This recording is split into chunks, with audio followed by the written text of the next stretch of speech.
특별히 정말 잊을 수 없는 어떤 날이 있으세요? 내가 하나님을 만난 날, 하나님께서 나한테 특별하게 말씀을 주시고 내가 잊을 수 없는 그 놀라운 체험을 한 그날, 그런 날이 있으신가요? 구약 성경에 에스겔서라는 게 있는데요. 이게 구약의 대선지서 중에 하나거든요. 구약에 이제 선지서가 아주 많이 있는데 그 중에 대표적인 게 이사야서, 예레미야서, 그 다음이 에스겔서 이렇게 돼요. 그 다음에 굳이 하나 더 넣으면 다니엘서 이렇게 되는데 에스겔서도 아주 좋거든요. 좀 어렵기는 하지만 에스겔서를 저도 아주 좋아해요. 근데 에스겔서는 1장 1절 시작이 아주 독특해요. 특별한 날이 나와요. 특별한 날. 이렇게 나와요.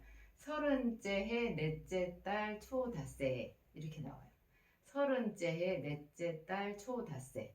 그러면서 그 2절에는 이렇게 나와요. 여호야긴 왕이 사로잡힌 지 5년 그달 초닷새 이렇게 나와요. 그러니까 서른째 해 넷째 달 초닷새. 뭐로부터 서른째 해인지 어떻게 되는 건지 전혀 설명이 없어요. 그냥 서른째 해 넷째 달 초닷새. 그때 자기가 그발 강가에 사로잡힌 자 중에 있었대요.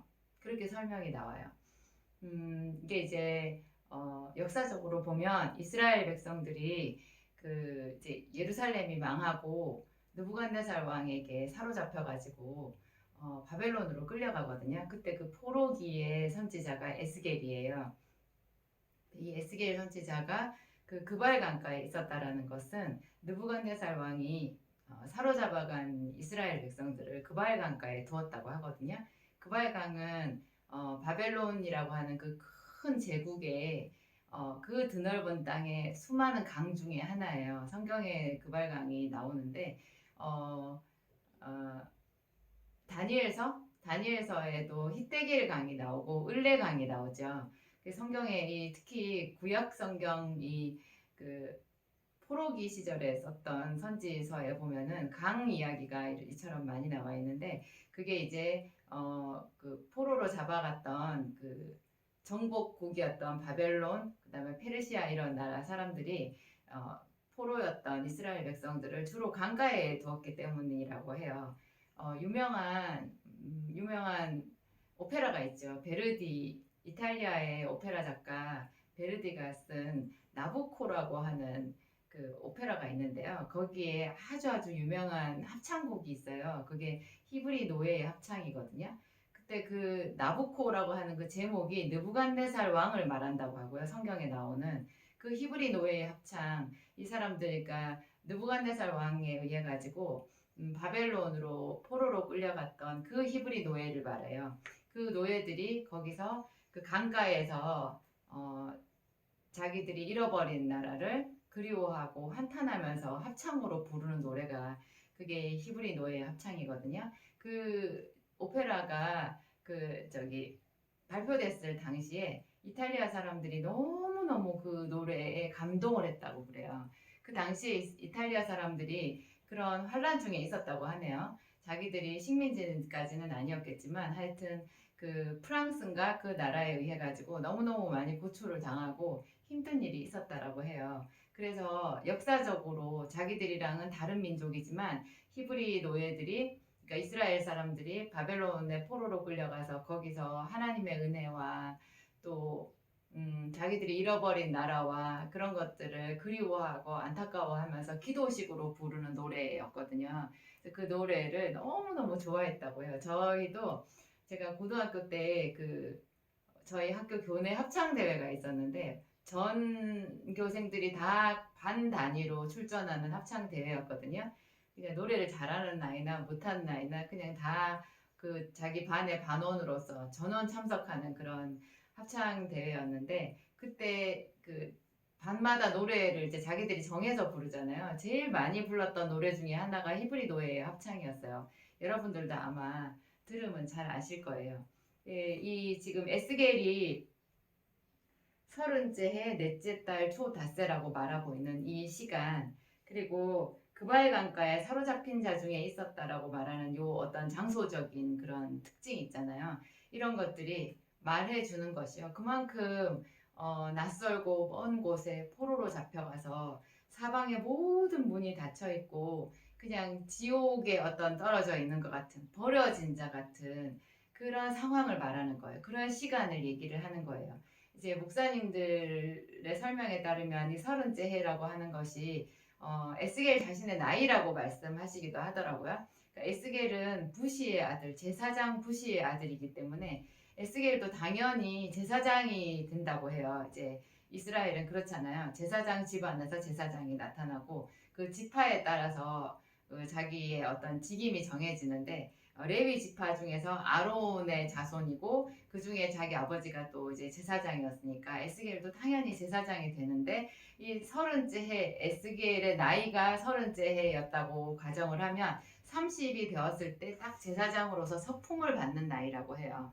그런데도 에스겔은 성전도 잃어버렸고 자기 나라를 잃어버리고 이방 땅에 잡혀가 있기 때문에 제사장 그런 거 없죠.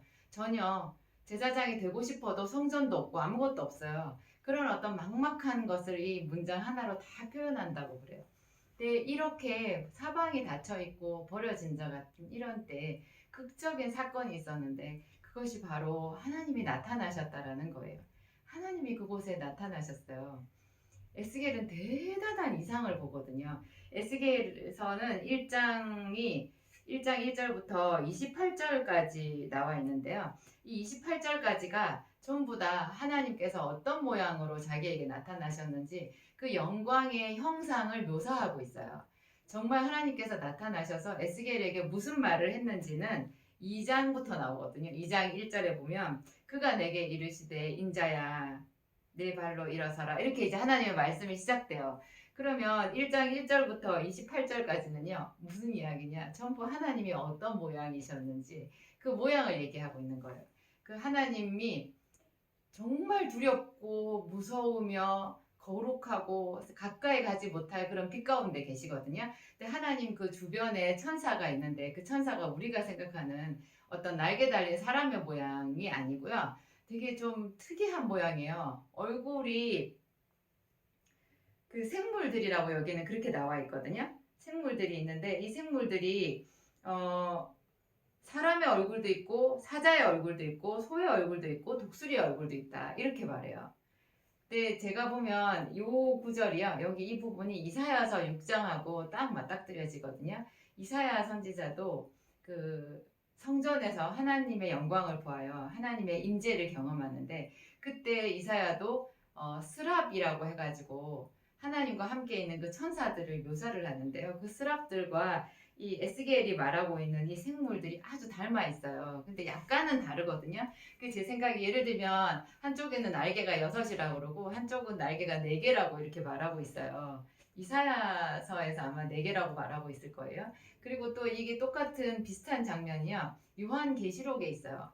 이 성경의 가장 마지막 부분인 요한계시록 있잖아요. 그 요한계시록의 4장에 보면 이제 사도 요한이 하나님 나라에 들리어 올라가요. 자기는 반모라고 하는 섬에 갇혀 있었는데 그분도 반모라는 섬에 정말 참혹한 모양으로 하도 고문을 많이 당해서 꼽추가 되어가지고 있었다고 전해지거든요.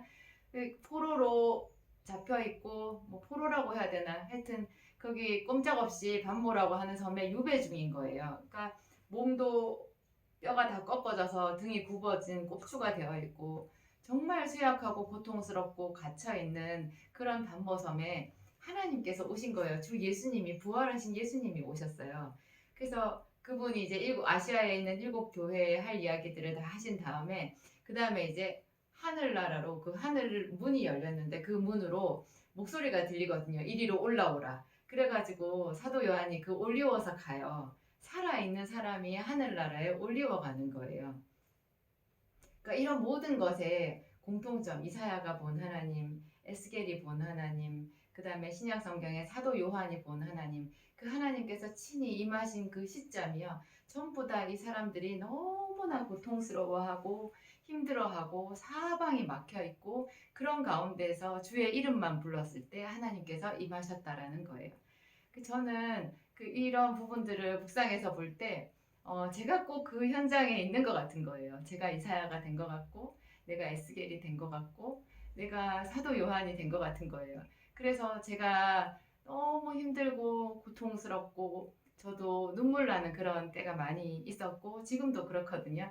그런 경험이 있을 때마다 에스겔이 이렇게 분명하게 말하고 있는 거 있잖아요. 30째 해 넷째 달 초닷새. 이 사람이 많은 시간이 지난 다음에 이 성경을 기록했을 거거든요. 에스겔서는 상당히 길어요. 많은 시간이 지난 다음에 이 성경을 기록했을 텐데 기록한 첫 마디가 자기가 잊을 수 없는 그날, 그 시간, 그 장소, 그곳에 하나님이 오셨다라는 거. 그걸로 시작하는 거예요. 저도 사람이 사방의 모든 것이 다 잘 되고 형통하고 그럴 때도 물론 좋겠죠. 하나님을 찬양하고 하나님께 감사하고. 그렇지만 정말 깊게 나의 하나님, 내 생명이신 하나님을 만날 수 있는 그런 모든 조건들은요, 내가 가장 힘들 때인 것 같아요. 어떤 사람이 자기가 좀 다른 사람들에 비해서 삶이 순탄하지 않은 것, 사실은 제 딸 이야기인데, 제 딸도 지 나름대로 대학 입시 치르고 대학 졸업하고 또 지금 대학원 준비하고 하면서 나름 힘들거든요. 그래서 어느 날 공부하다가 산책을 나가서 우산을 쓰고 이렇게 길을 걸어가면서 마음속으로 생각했대요. 나는 왜 친구들보다 이렇게 힘들까? 내 친구 아무개는 그냥 한 번에 대학 입학하고 또 좋은 성적으로 졸업하고 바로 취직하고 이렇게 했는데 나는 왜 몇 번씩 대학 시험을 보고 또 지금도 이렇게 힘이 들까? 그렇게 생각하면서 마음이 씁쓸했대요. 혼잣말을 하면서 걸어가는데 그 순간에 하나님께서 예수님께서 말씀하셨대요. 너는 그런 게 다 있고 내가 없으면 좋겠니? 그렇게 말했다는 거예요. 정말 가슴이 뜨끈했었대요. 눈시울이 붉어졌었다고 그 이야기를 저한테 해주었는데 엄마인 제가 그 딸이 전해준 그 말을 제가 요새 계속 반복해서 묵상하면서 은혜를 받고 있어요. 나도 지금 힘든데 내가 이런 힘든 일을 통해서 하나님을 만날 생각을 해야 되겠구나. 더 깊이 하나님께서 당신 자신을 경험하라고 이런 일들이 있는 거구나. 그렇게 생각해요.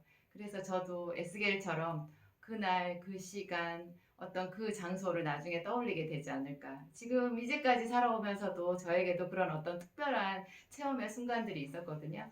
매일매일 하나님의 말씀을 묵상하고 그 말씀 안에 은혜 받는 것도 아주 기쁘고 좋은 일이지만 그런 것들 가운데서 징검다리처럼 하나님의 특별한 체험을 주실 때가 또 너무너무 소중한 우리의 자산이거든요.